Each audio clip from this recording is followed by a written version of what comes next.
अस्सलामु अलैकुम वरहमतुल्लाहि वबरकातुह। नहमदुहु व नुसल्ली अला रसूलिहिल करीम। अम्मा बाद। आऊज़ु बिल्लाहि मिनश शैतानिर रजीम। बिस्मिल्लाहिर रहमानिर रहीम। আজকে আমরা জানব ইসলামের চারজন খলিফার মধ্যে তৃতীয়তম খলিফা হযরত উমর ইবনুল খাত্তাব রাদিয়াল্লাহু তাআলা আনহু সম্পর্কে। ওমর রাদিয়াল্লাহু তাআলা আনহু মক্কার বনু আদি গোত্রে জন্মগ্রহণ করেন। তার পিতার নাম ছিল খাত্তাব ইবনে নুফাইল। তার মাতার নাম ছিল হান্তামা ইবনে হিশামা।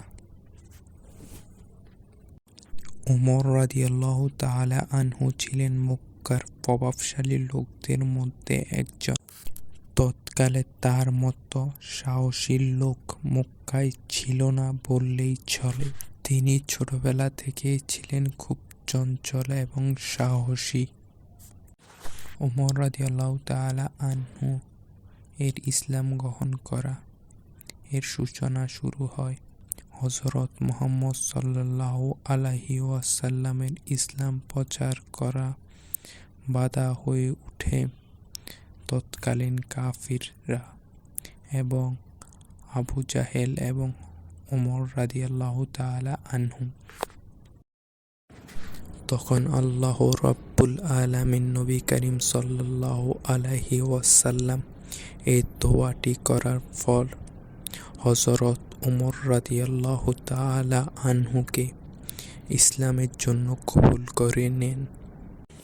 রাসূলুল্লাহ সাল্লাল্লাহু আলাইহি ওয়াসাল্লাম এই দোয়াটি করার পরদিন হযরত ওমর রাদিয়াল্লাহু তাআলা আনহু ইসলামের প্রতি অনেক বিদ্বেষ এবং ক্রোধ নিয়ে রাসূলুল্লাহ সাল্লাল্লাহু আলাইহি ওয়াসাল্লামের দিকে আসতে শুরু করেন। তখন ওমর রাদিয়াল্লাহু তাআলা আনহু কুরাইশদের মজলিসে বলে উঠলেন, আমি মুহাম্মদের কণ্ঠ স্তব্ধ করে দেব। তার এই কথা শুনে কুরাইশরা অনেক খুশি হল। তৎক্ষণাৎ উমর রাদিয়াল্লাহু তাআলা আনহু তরবারি নিয়ে রাসূলুল্লাহ সাল্লাল্লাহু আলাইহি ওয়াসাল্লামকে খুঁজতে বাইর হলেন।